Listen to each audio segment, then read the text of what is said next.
দেখেন, বারবার বলি যে এনসিপি দায়ের থেকে আসার বড় একটা দল হয়ে গেছে। আসলে ভাবা যায় যারা দিনরাত জুলাই জুলাই জুলাই চেতনা, জুলাই শহীদ, জুলাই এটা, জুলাই সেটা, আর আজকে সেই ঐতিহাসিক 5ই আগস্টে যখন সারা বাংলাদেশ থেকে মানুষ আসছে এই জুলাই অভ্যুত্থানের যে অনুষ্ঠান, উদযাপন অনুষ্ঠান দেখার জন্য, সেই অনুষ্ঠানে এই দলটার যারা প্রধান স্টেক হোল্ডার বা এই অনুষ্ঠানটার এনসিপি, তাদের প্রথম সারির 5 জন নেতা আশ্চর্যমূলক, মানে আমার কাছে লাগছে যে এদের কি জ্ঞান বুদ্ধি আসলে নাই।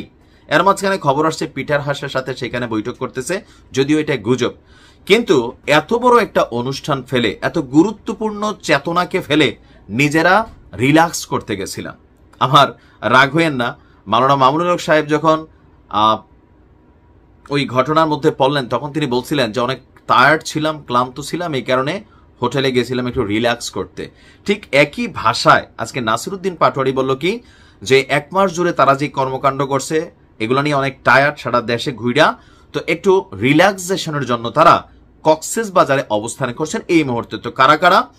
মুখ্য সমন্বয়ক নাসিরউদ্দিন পাটোয়ারি, মুখ্য সংগঠক সার্জিস আলম, মুখ্য সংগঠক হাসনাত আব্দুল্লাহ, জ্যেষ্ঠ যুগ্ম সদস্য সচিব তাসনিম জারা এবং তাসনিম জারার স্বামী ও এনসিপির যুগ্ম আহ্বায়ক খালেদ সাইফুল্লাহ।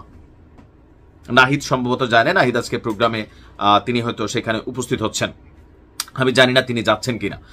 তো 1 বছর পূর্তির এই বিশেষ দিনে কেন কি এমন ঘটনা হয়েছে যে কক্সবাজার গিয়া তারা আপনার টায়ার্ড কাটাইয়া রিল্যাক্স ফিল করতে চাচ্ছেন? এদিকে এত বড় আয়োজন, এত বড় অনুষ্ঠান, সেই অনুষ্ঠানে এনসিপি নাই।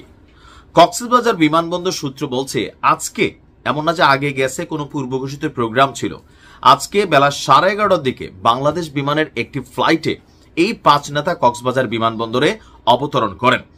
এনসিপির 5 নেতার এই কক্সবাজার ভ্রমণ ঘিরে সারা বাংলাদেশে ছি ছি থুথু অনেকে ফেলছেন। অপরদিকে আবার হান্নান মাসুদ তিনিও বলছেন গতকালকে রাতে ফেসবুকে স্ট্যাটাস দেয়া যে 158 জন সমন্বয়ককে দাওয়াত দেওয়া হয় নাই, এই কারণে তিনিও আপনার এই প্রোগ্রামে যাবেন না। এখন তারা আছে কোথায়?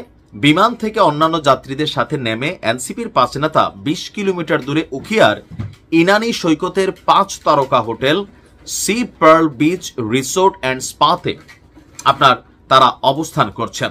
হোটেলের মাইক্রোবাসে তাদের বিমানবন্দর থেকে নিয়ে যাওয়া হয়।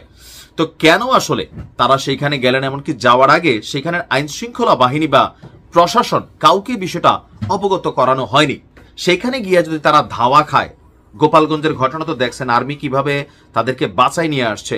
সো হঠাৎ করে সেখানে গেল, কারোর সাথে যোগ নাই, জিজ্ঞেস নাই, প্রশাসন জানে না, যাই যদি কক্সবাজার সৈকতে একটা ধাওয়া খায়, পরে তো ভাই দোষ হবে কার? আওয়ামী লীগের। এই ধাওয়া যে কোনো কেউ দিতে পারে।